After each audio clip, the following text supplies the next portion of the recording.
अस्सलाम वालेकुम। तो आज का हमारा टॉपिक है वायरल रेप्लिकेशन। ठीक है, तो हम इस टॉपिक में देखेंगे कि किस तरह से वायरसेस जो हैं वो सेल के अंदर रेप्लिकेट कर रही होती हैं। ठीक है, तो उनका रेप्लिकेशन का प्रोसेस किस तरह से हो रहा होता है और यहाँ पे डिफरेंस है। ठीक है, आरएनए वायरसेस और डीएनए वायरसेस में क्या फ़र्क है, वो किस तरह से जो है अपनी रेप्लिकेशन कर रही होती हैं। ठीक है, तो यहाँ पे मैंने कुछ जो है वो वायरसेस ली हुई हैं।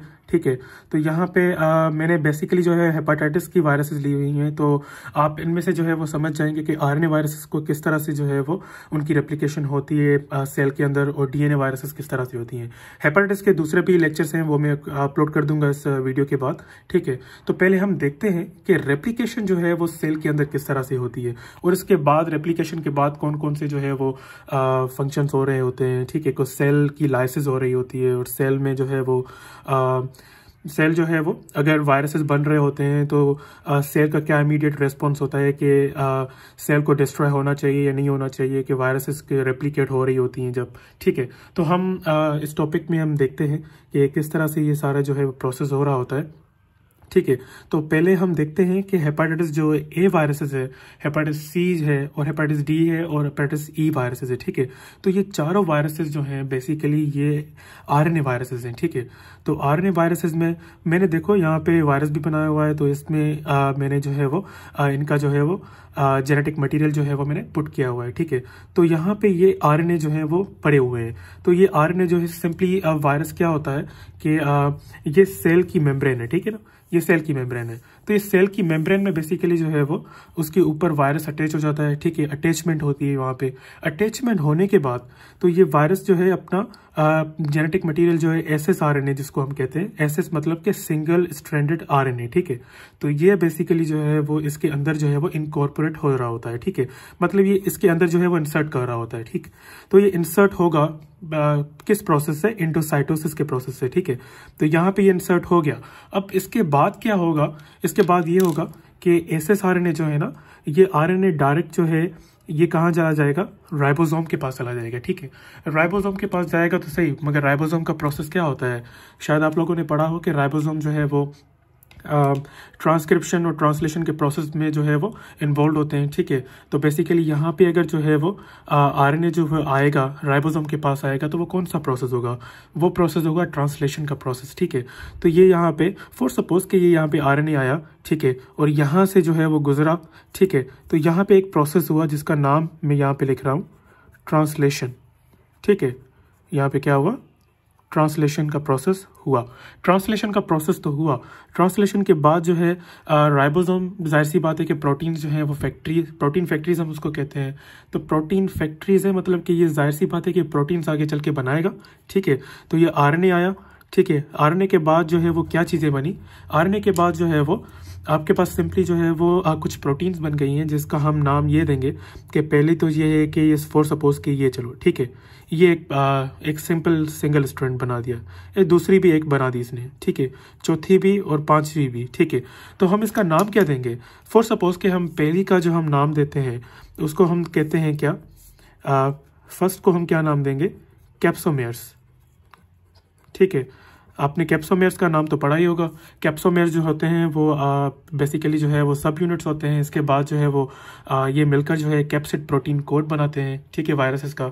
तो ये वायरस का एक मटेरियल तो आ गया यहाँ पे। ठीक है, तो ये एक मटेरियल जो है इसका आ गया। ठीक है, तो ये अब दूसरा ये जो है ये क्या है, इसकी वायरल एंटीजेंस है। ठीक है, वायरल एंटीजेंस के ये जो है ना प्रोटीन सरफेसेस पे जो है वो एंटीजेंस अवेलेबल होती हैं। ठीक है, तो अटैचमेंट के लिए वगैरह, मतलब बहुत सारी चीज़ें जो है वो। ठीक है, इसके अलावा जो है वो तीसरा जो है वो क्या है, अपना आरएनए पॉलीमरेज है। मगर ये RNA polymerase RNA dependent polymerase है। ठीक है, तो यहाँ पे सिंपल मैं डी लिख रहा हूँ यहाँ पे, तो आरएनए डिपेंडेंट पॉलीमरेज। ठीक है, और चौथा जो है वो क्या है, चौथा जो है वो है अपना डीएनए पॉलीमरेज। ठीक, तो यहाँ पे ये इनकी जो है वो जो कंपोनेंट्स हैं वो सारी चीज़ें वो जहाँ पे ट्रांसलेशन के बाद बन चुकी हैं। ट्रांसलेशन के बाद ऑब्वियसली अब बन चुकी हैं, तो इसके बाद क्या होगा कि ये सिंपली जो है ना, आप देखें गोल्जी अपैरेटस के पास जाएंगे। ये अब नॉर्मली जो है ना सेल के अंदर जो है ना वो नेकेड फॉर्म में पड़ी हुई हैं। ठीक है, अब इनको हमें जो है वो क्लोज करना है। ठीक, अब जहाँ पे ये चीज़ें क्लोज होंगी तो तभी जो है वो आगे चल के जो है वो दूसरा एसएसआरएनए आएगा, तो वो उसके साथ अटैच होकर जो है क्या बनाएंगी, एक वायरसेस बना देंगी। ठीक है, मगर यहाँ पे अभी नेकेड है, तो हमें इनको जो है वो इनक्लोज करना है एक वेसिकल में, ठीक है। तो आपको वैसे ही पता है कि गोल्जी अपरेटस का काम क्या होता है। गोल्जी अपरेटस का काम सिंपली यही होता है कि किसी भी चीज़ को जो है वो पैकेजिंग करना, मॉडिफिकेशन करना। जैसे सिंपली क्या होता है कि TCS ऑफिस आपने शायद देखी होगी, ठीक है। तो आपने वहाँ पे जो है वो वहाँ पे जाते हैं, तो वहाँ पे आप सिंपली जो है अपना पैकेज को जो है वो वहाँ पे अपना पैकेजिंग करवाते हैं, उसके बाद वो डेस्टिनेशन पे जो है वो चली जाती है, ठीक है। तो ये सिंपली पैकेजिंग मॉडिफिकेशन का प्रोसेस जो है वो गोल्जी अपरेटस कर रहा होता है, ठीक। तो ये सिंपली जो है ना, ये चारों जो हैं ये सिंपली इस यहाँ से जो है ना गोल्जी अपरेटस से गुजरती जाएंगी, ठीक है। ये गोल्जी अपरेटस से जो है वो गुजरेंगे तो गोल्जी अपरेटस जो है इनको वेसिकल में बंद कर देगा, ठीक है। तो ये एक वेसिकल है अब, ठीक। ये एक वेसिकल आ गया जिसमें जो है ये सारी चीज़ें अभी पड़ी हुई हैं, ठीक है। ये चारों मैंने चीज़ें जो है वो बना दी, ठीक। अब क्या होगा कि सिंपली एक वेसिकल तो बन चुका है, ठीक है। एक वेसिकल ये बन चुका है, ठीक। यहाँ तक तो ये चीज़ें सारी हो गई, ठीक है। मगर ये सिर्फ और सिर्फ एक SSRNA की वजह से हुई है ना, ठीक है। एक SSRNA आया, उसने ये सारी चीज़ें बना दी, ठीक है। एक वेसिकल आखिर में जो है वो बन गया। मगर यहाँ पे देखो मैंने और भी जो है वो SSRNA यहाँ पे जो है रखी हुई हैं। अब फॉर सपोज के आपको तो पता है कि जो कॉम्प्लेक्स वायरसेस होती है ना, वो सेवरल 100 जेनेटिक मटेरियल को जो है वो कंटेन कर रही होती हैं, ठीक है। तो ये स्मॉल वायरसेस तो है नहीं, ठीक है। तो यहाँ पे क्या है कि ये जो है ना ये यहाँ पे दूसरा जो है एक जेनेटिक मटेरियल आएगा, ठीक है। मैं इसको यहाँ से ब्लू में शो कर रहा हूँ, ठीक है। ये यहाँ पे जो है एक दूसरा आएगा, ठीक। ये यहाँ पे आपका दूसरा SSRNA आ गया, ठीक। ये दूसरा SSRNA हमने लिख दिया। दूसरा SSRNA तो बन चुका है, ठीक। एक तो SSRNA आया, उसने अपना काम किया। अब दूसरा SSRNA आएगा तो यहाँ पे आपने देखा कि ये एक एंजाइम था RNA डिपेंडेंट पॉलीमरेज, ठीक है ना। RNA पॉलीमरेज पर ये RNA डिपेंडेंट है, ठीक है। तो ये क्या करेगा यहाँ पे कि इसको जो है वो कन्वर्ट कर देगा, मतलब कि इसको और ज़्यादा RNAs में बना देगा। ये एक तो सिंपल RNA है ना, तो क्वांटिटीज़ हमें चाहिए ना, तो ज़्यादा क्वांटिटी हमें चाहिए RNA की, तो ये एक ज़्यादा क्वांटिटीज़ में जो है इनको बना देगा। मगर ये किसने बनाया? ये बनाया आपने RNA डिपेंडेंट पॉलीमरेज ने, ठीक है। तो ये वायरसेस बेसिकली मैं ये कहना चाहूँगा कि वायरसेस अपने साथ बहुत सी ऐसी चीज़ें लेके आती है जो उसकी कंपोनेंट्स ऐसे होते हैं कि उसकी हेल्प कर रहे होते हैं रेप्लिकेशन में, ठीक है। ये राइबोसोम बस सिर्फ सिंपल इनके पास ये चीज़ नहीं होती कि इनके पास इन्फॉर्मेशन तो होती है सारी चीज़ों की, मगर इनके पास ये नहीं होता कि उनके पास राइबोसोम नहीं है, उनके पास मशीनरी नहीं है कि ये प्रोसेस आके जो है वो अपना रेप्लिकेट कर सके, ठीक है। तो सिंपली हम क्या कर रहे हैं कि यहाँ पे ये RNA तो ज़्यादा क्वान्टिटीज़ में बन चुका है, ये मैंने एरो से शो किया हुआ है, ठीक है, ठीक है। ये इंक्रीज क्वांटिटी। तो अब ये RNA और ये एक वेसिकल, ठीक है, ये RNA आएगा, ठीक है, और ये जो है वेसिकल आपस में क्या होंगे? कंबाइन होंगे, ठीक है। ये आपस में कंबाइन तो हो जाएंगे। कंबाइन होने के बाद क्या होगा कि ये एक सिंपल जो है वो वायरसेस में जो है वो कन्वर्ट हो जाएंगे, ठीक है। ये एक वायरसेस बन गई है। अब ये वायरस कौन सी बनी है? ये आपने खुद देखा कि ये वायरसेस जो है वो RNA वायरसेस है। यहाँ पे लिख रहा हूँ मैं, ये जो वायरसेस है वो RNA वायरसेस है, ठीक है। तो ये RNA वायरसेस जो हैं वो बन चुकी हैं। अब ये सिंपल एक RNA जो है वो वायरस बन चुकी है, ठीक। तो हम इसको ये भी कह सकते हैं कि अगर आपकी हेपेटाइटिस A थी तो हेपेटाइटिस A वायरस होगी, अगर हेपेटाइटिस C थी तो हेपेटाइटिस C होगी, और अगर D है तो फिर वो ये D होगी, ठीक है। अगर ये E है तो फिर ये E होगी, ठीक है। तो इन चारों का जो प्रोसेस है वो सिंपली इस जो है वो सिनेरियो के बेसिस पे जो है वो डिपेंडेंट है, ठीक है। तो ये प्रोसेस उम्मीद करता हूँ कि आप लोगों को समझ में आ गया होगा कि RNA वायरसेस किस तरह से जो है अपनी रेप्लिकेशन कर रही होती हैं, ठीक है। मगर इनका देखो प्रोसेसेस, ये जो है ना, ये यहाँ पे प्रोसेसेस का जो है वो कन्वर्ट नहीं हो रहा, मतलब कि ये यहाँ पे न्यूक्लियस के पास जो है वो इनकी रेप्लिकेशन नहीं हो रही ना। तो ये सिंपली किसको यूज़ कर रही है? राइबोसोम को। ये राइबोसोम को यूज़ करके अपनी वायरसेस जो है वो बना रही हैं, ठीक है। अब वायरस तो ये बन चुकी है, ठीक है। अब इसके बाद मैं आखिरी में जो है आपको बताऊंगा कि लाइसेस होगी सेल की। लाइसेस होने के बाद जो है फिर ये प्रोटीन किस काम आएगी, और प्रोटीन ये किस काम आएगी, इसके बाद जो है सेल डिस्ट्रॉय होना चाहिए या नहीं होना चाहिए, ठीक है। तो इसके बारे में आपको बताता हूँ, मगर हम पहले यहाँ पे आ जाते हैं कि दूसरा ये प्रोसेस है कि हेपेटाइटिस B का, ठीक है। हेपेटाइटिस बी जो है, इसमें जो है अंदर मैंने एक डीएनए बनाया हुआ है ना, हेपेटाइटिस बी, तो ये सीरम हेपेटाइटिस कहलाती है। तो हम ये सामने ये मैं लिख रहा हूँ कि ये सीरम हेपेटाइटिस कहलाती है, ठीक है, ये सीरम हेपेटाइटिस है। तो अंदर इसका क्या है, वायरल डीएनए, ठीक है। और ये साइड पे जो ब्लू से मैंने डॉट किए हुए हैं, इनका नाम क्या है, ये इनका नाम है रिवर्स ट्रांसक्रिप्टेज, ये एक एंजाइम है, ठीक है। इसका मैं आपको प्रोसेस बताता हूँ। अब इसने क्या किया कि सेम उसी प्रोसेस से, एंडोसाइटोसिस के प्रोसेस से जो है इसने जो है वो अपना डीएनए जो है वो इंजेक्ट कर दिया, ठीक है। मगर ये डीएनए जो है ना वो कंप्लीट डीएनए नहीं है, मतलब कि हमारा डीएनए जो होता है वो 100% मतलब उसको वो कंप्लीट होता है, ठीक है। तो हमारे कोई भी मतलब कि उसका सेगमेंट ब्रोकन नहीं होता, मगर ये है सिंपली पार्शल स्ट्रैंडेड, ठीक है। ये पार्शल जो है वो, इसका नाम मैं लिख रहा हूँ पार्शल डबल, ठीक है, पार्शल डबल स्ट्रैंडेड, ठीक है। तो ये पार्शल जो है वो डबल स्ट्रैंडेड जो है वो अपना डीएनए है, ठीक है। पार्शल का मतलब ये मैं सिंपली ये कह सकता हूँ कि पार्शल हाफ होता है, ठीक है। अगर 100% होगा तो 50% होगा, यही ना। तो मैं ये सिंपली ये कह रहा हूँ कि चलो 50% को छोड़ें, मैं ये कह रहा हूँ कि चलो ये 70% है, ठीक है, ये 70% है। अब सेल क्या करेगा कि सेल को ये लगेगा कि ये मेरा जो है वो डीएनए है, ठीक है। अब सेल को इस तरह से लगेगा कि ये मेरा डीएनए, तो जैसे जो है वो अंदर ये डीएनए इंजेक्ट होगा तो वहाँ पे जो है वो रिपेयर एंजाइम्स होते हैं, ठीक है। अब जैसे ये अंदर न्यूक्लियस के पास गया, यहाँ पे कुछ रिपेयर एंजाइम्स होते हैं, ठीक है। ये रिपेयर एंजाइम मैंने जो है ये पुट कर दिए हैं, और रिपेयर एंजाइम जो है यहाँ पे मैंने लिख रहा हूँ मैं, ठीक है। ये क्या है, रिपेयर एंजाइम्स, ठीक है। अब सेल समझेगा कि ये डीएनए जो है वो मेरा है, ठीक है, और ये मतलब कि ये ब्रोकन है, ठीक है, डैमेज्ड है, ठीक है। तो हमें इसको जो है वो रिपेयर करने के लिए जो है अपने एंजाइम्स जो है वो भेज रहा हूँ। तो पार्शियल डबल स्ट्रैंडेड डीएनए जो है ये कन्वर्ट हो जाएगा किस में, ये आपका कन्वर्ट हो जाएगा डबल स्ट्रैंडेड डीएनए में, ठीक है। ये आपका कन्वर्ट हो गया डबल स्ट्रैंडेड डीएनए में, ठीक है। अब ये डबल स्ट्रैंडेड डीएनए जो है ना, ये यहाँ पे लिख रहा हूँ मैं, ये 100% हो गया, मतलब कि ये एक्यूरेट 100% हो गया, ठीक है। अब क्या है कि वायरस का डीएनए जो है ना, हेपेटाइटिस बी का, ये सिर्फ और सिर्फ 70% ये अगर होगा, पार्शियल डबल स्ट्रैंडेड होगा तो ही ये काम कर पाएगा, वरना अगर ये 100% हो गया तो ये कभी भी अपनी रेप्लिकेशन जो है वो आगे नहीं बढ़ा पाएगा, ठीक है। तो सिंपल हम क्या करेंगे कि ये डीएनए जो है, अब सिंपली ये दो चीज़ों में जो है वो कन्वर्ट हो जाता है, ठीक है। अब दो चीज़ें कौन सी हैं, एक तो जो है वो ये यहाँ से निकल कर, न्यूक्लियस से निकल कर, तो ठीक है, न्यूक्लियस से जब निकलेगा तो ये सिंपली मैं ये कह सकता हूँ कि चलो ये जो है एमआरएनए में कन्वर्ट हो गया, एमआरएनए में ये कन्वर्ट हो गया, ठीक है। मगर एमआरएनए में इसको कन्वर्ट किसने किया, इसको कन्वर्ट किया आरएनए पॉलीमरेज ने, ठीक है। आरएनए पॉलीमरेज ने इसको जो है वो कन्वर्ट किया, ठीक है। मगर ये क्या है, अपना वायरल एमआरएनए। तो ये वायरल एमआरएनए जो है मैं यहाँ पे रख रहा हूँ, ठीक है। ये वायरल एमआरएनए हमारा बन गया।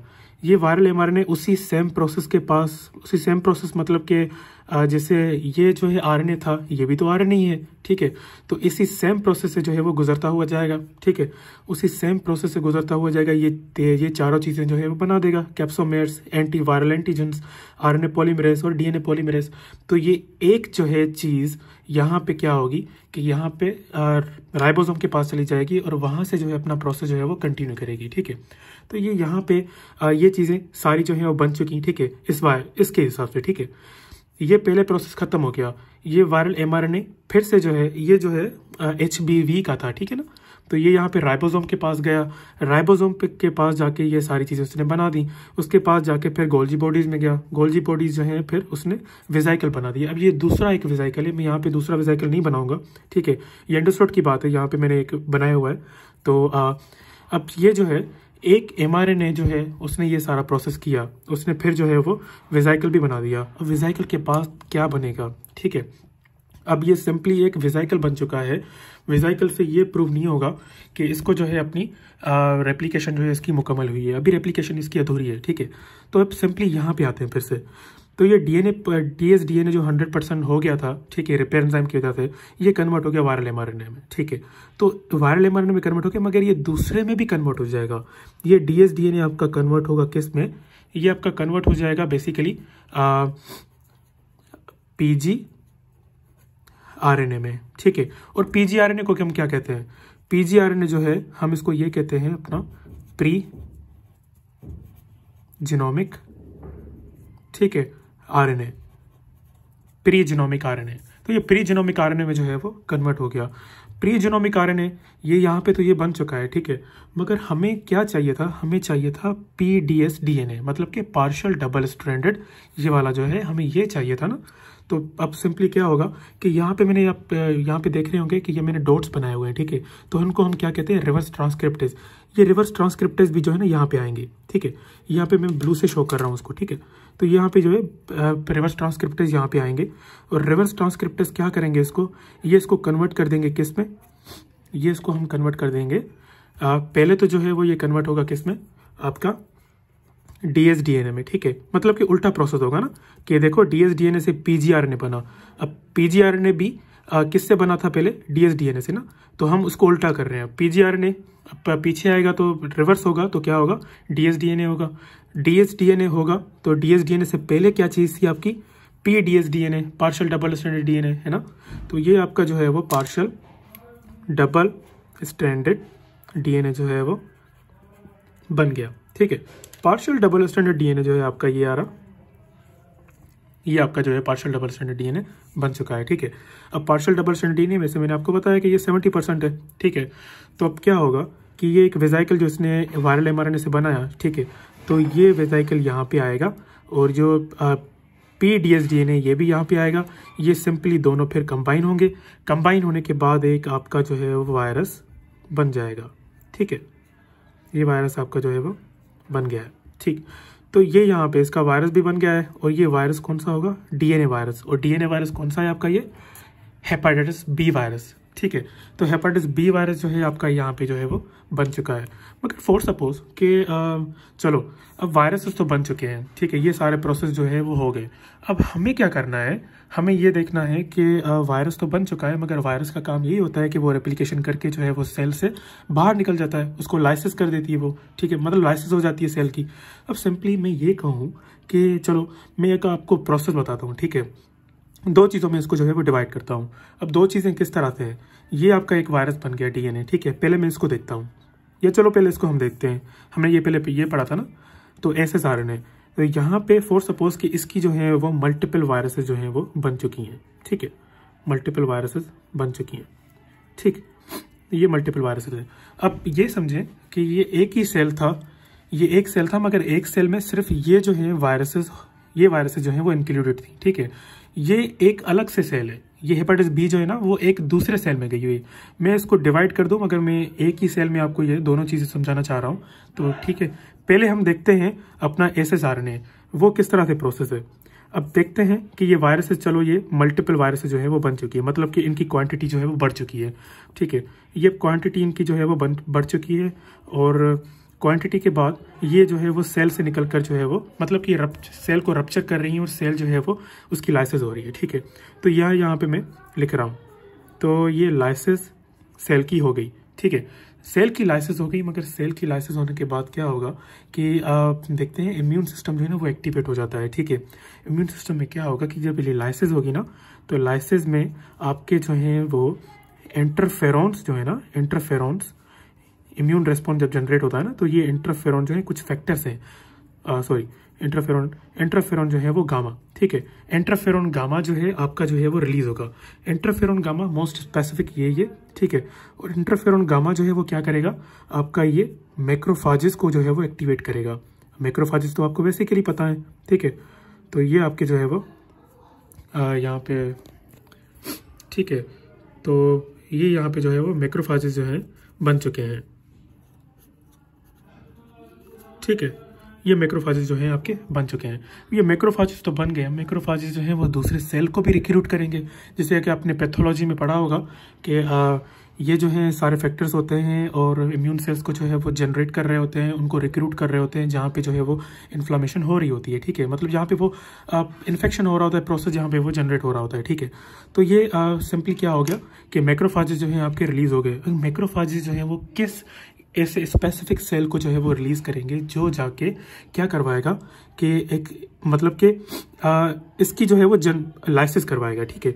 तो सिंपली अब लाइसिस किस तरह से होगी, लाइसिस इस तरह से होगी कि ये मैक्रोफाजेस जो हैं, सिंपली ये कहूँ कि ये जो हैं क्या करेंगे, ये आपके जनरेट करेंगे किस चीज़ को, साइटोटॉक्सिक टी सेल को। किस सेल को, ये आपका जो है वो साइटोटॉक्सिक टी सेल जो है आपका बन गया, ठीक है। ये आपका साइटोटॉक्सिक टी सेल है, ठीक है, मैं यहाँ पे लिख रहा हूँ, ठीक है, CD8+ टी सेल, ठीक है। इसको हम क्या कहते हैं, साइटोटॉक्सिक टी सेल, ठीक है। ये आपके क्या है, साइटोटॉक्सिक टी सेल जो है आपके बन चुके हैं। अब साइटोटॉक्सिक टी सेल जो है आपके बन चुके हैं, मगर ये यहाँ पे क्या करने आएंगे, ठीक है। तो आपको पता है कि ये साइटोटॉक्सिक है, तो बेसिकली सेल को जो है वो डिस्ट्रॉय करने की कोशिश करेंगे, ठीक है, ताकि वायरल रेप्लिकेशन जो है वो आगे ना बढ़ सके। एक तो जो है वो ये प्रोसेस है, ठीक है। अब क्या होगा कि मैं सिंपली ये कहूँ कि यहाँ पे जो ये अपना ये सारी चीज़ें जो है एंटीजन्स वगैरह ये सारी चीज़ें बन रही थी, फॉर सपोज कि एक कोई भी एंटीजन या वायरल का कोई भी कंपोनेंट ये यहाँ से निकल कर, ये फॉर सपोज कंपोनेंट यहाँ पे आ गया, ठीक है। ये सेल से निकल कर जो है वो ये यहाँ पे आ रहा है। ये यहाँ पे इसने क्या किया कि MHC1 जो है ना कॉम्प्लेक्स है, मेजर हिस्टोकम्पेबिलिटी कॉम्प्लेक्स जो है 1, ये एक प्रोटीन है, स्पेसिफिक प्रोटीन है जो कि रिकॉग्नाइज करती है किसी भी एंटीजन को। कोई भी एक खतरनाक एंटीजन है जिसके रिकॉग्नाइज करने के बाद हमें क्या होगा कि इसको जो है हमें इम्यून रिस्पॉन्स जो है वो जनरेट करना होता है। तो ये बेसिकली वो प्रोटीन है जो इम्यून रिस्पॉन्स को जनरेट करवा रही होती है। अब फॉर सपोज कि मैंने ये एक CD8+ जो है मैंने सेल बनाया था, ठीक है। अब क्या करेगा कि ये जो है स्पेसिफिकली यहाँ पे आएगा, ठीक है, और ये यहाँ पे क्या करवाएगा, ये मैंने एक सेल बना दिया ये वाला, ठीक है। इसके पास जो है अब रिसेप्टर्स होते हैं ना, तो ये रिसेप्टर्स क्या करेंगे कि पहले तो जो है इसको रिकॉग्नाइज करेंगे। ये पहला इसको रिसेप्टर क्या करेगा, इसको रिकॉग्नाइज करेगा। रिकॉग्नाइज तो करेगा, रिकॉग्नाइज करने के बाद एक दूसरा इसका जो है वो रिसेप्टर होता है स्पेसिफिक, तो वो क्या करता है, वो इसको रिकॉग्नाइज करेगा MHC1 को, ठीक है। अब दो रिसेप्टर्स हो गए ना, एक तो एंटीजन को जो है वो क्या कर रहा है, रिकॉग्नाइज कर रहा है, और दूसरा जो है वो MHC1 को रिकॉग्नाइज कर रहा है। वो इस वजह से ताकि हमें ये पता चले कि ये जो MHC1 कॉम्प्लेक्स सिग्नल्स जो है वो जनरेट कर रही है कि मैंने एक वायरल एंटीजन को जो है वो कैप्चर किया है। तो CD8+ जो है ना सेल देखेगा, ये CD8+ सेल जो है मैंने बनाया है, ये देखेगा कि ये MHC1 कॉम्प्लेक्स जो है वो रियलिटी में जो है वो सिग्नल्स को जो है वो सही तरह से जनरेट कर रही है या नहीं कर रही, ठीक है। तो ये उसको रिकॉग्नाइज करने की कोशिश करेगा, ठीक है। तो ये अगर देखेगा कि ये MHC1 जो है वो सही कह रही है और वायरल एंटीजन को ये दूसरा रिसेप्टर्स को रिकॉग्नाइज करेगा, देन जो है इसका इम्यून रेस्पॉन्स जनरेट होगा। क्या होगा कि ये सेल जो है ना अपना CD8+ जो है हमारा, ये क्या करेगा कि ये दो चीज़ों को रिलीज करेगा। अब दो चीज़ें कौन सी थी, अब दो चीज़ें जो हैं आपकी जो है वो क्या है, एक तो जो है आपका परफोरेंस है, ठीक है, परफोरेंस, PERFORINS, परफोरेंस जो है ये क्या करेंगे, अब ये परफोरेंस है, ठीक है, ये मैंने बनाया है। अब ये परफोरेंस क्या करेंगे, इसको जो ये मैंने आपको बताया कि ये सेल मेम्ब्रेन है ना इसकी, तो इसको जो है वो इसको डिस्ट्रॉय करने की कोशिश करेंगे। सेल मेम्ब्रेन डिस्ट्रॉय होगी। अब ये देखो होल्स बन रहे हैं ना सेल मेम्ब्रेन में, अब ये होल्स बन गए हैं सेल मेम्ब्रेन में, ठीक है। तो ये होल्स तो ये जो है बन चुके हैं। अब ये होल्स इसने किस वजह से बनाए, ठीक है। तो परफोरेंस का तो यही काम था कि सेल मेम्ब्रेन में जो है वो होल्स करने, सुराख करने, ठीक है। सुराख तो हो गए, मगर अब क्या करेगा कि ये CD8+ टी सेल जो है ना, ये एक और चीज़ जो है वो जनरेट करेगा। अब कौन सी वो चीज़ें हैं, ये जो है ये मैंने जो है वो सर्किल से बना रहा हूँ, इन चीज़ों को हम नाम देते हैं ग्रेनजाइम्स, ठीक है, सॉरी ग्रेनजाइम्स। ये आपके जो है वो ग्रेनजाइम्स जो है वो बन चुके हैं, ठीक है। अब ग्रेनजाइम्स तो बन चुके हैं, ये ग्रेनजाइम्स क्या करेंगे, ये जो है ना यहाँ से अंदर चले जाएंगे होल से, ठीक है। ये यहाँ से अंदर चले जाएंगे होल से, ये अंदर आ गए, ठीक है।